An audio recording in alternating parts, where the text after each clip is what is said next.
Abby Malone is a mom of 3, admittedly struggling to make distance learning work. Their confidence level is really struggling, and I see my kids very frustrated, and it's heartbreaking as a mom. Across the state, the threat of COVID-19 made school districts turn virtually overnight. A Herculean task that 4 weeks in is showing signs of taking a toll and raising alarm. But I do look at my kids and I do see the frustration and the tears often.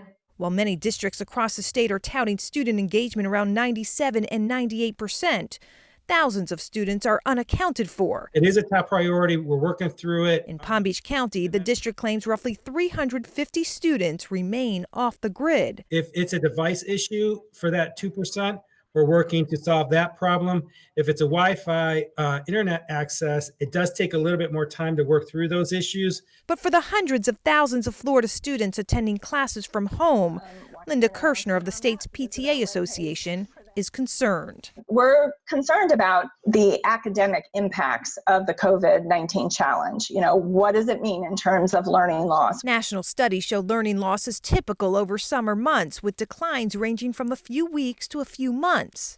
Kirshner says with classroom education changing to e-learning, Florida educators need to prepare to welcome back students in the fall who need additional time to catch up. Schools, I know they're looking at and thinking about it.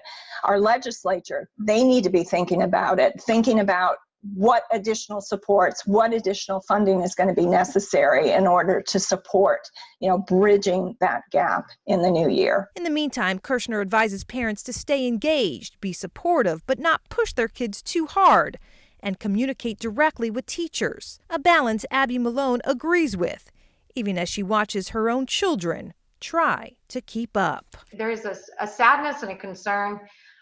I think it's great that we're all cohesive in this effort, but I don't know what's to come. Parents also concerned about whether or not they should hold their children back a year once schools open back up. And while Florida's governor has given parents the full right to do that, education leaders warn that might not always be the best move and advise parents before you make any final decisions to consult with your child's teacher. Katie LaGrone, ABC 27 investigates.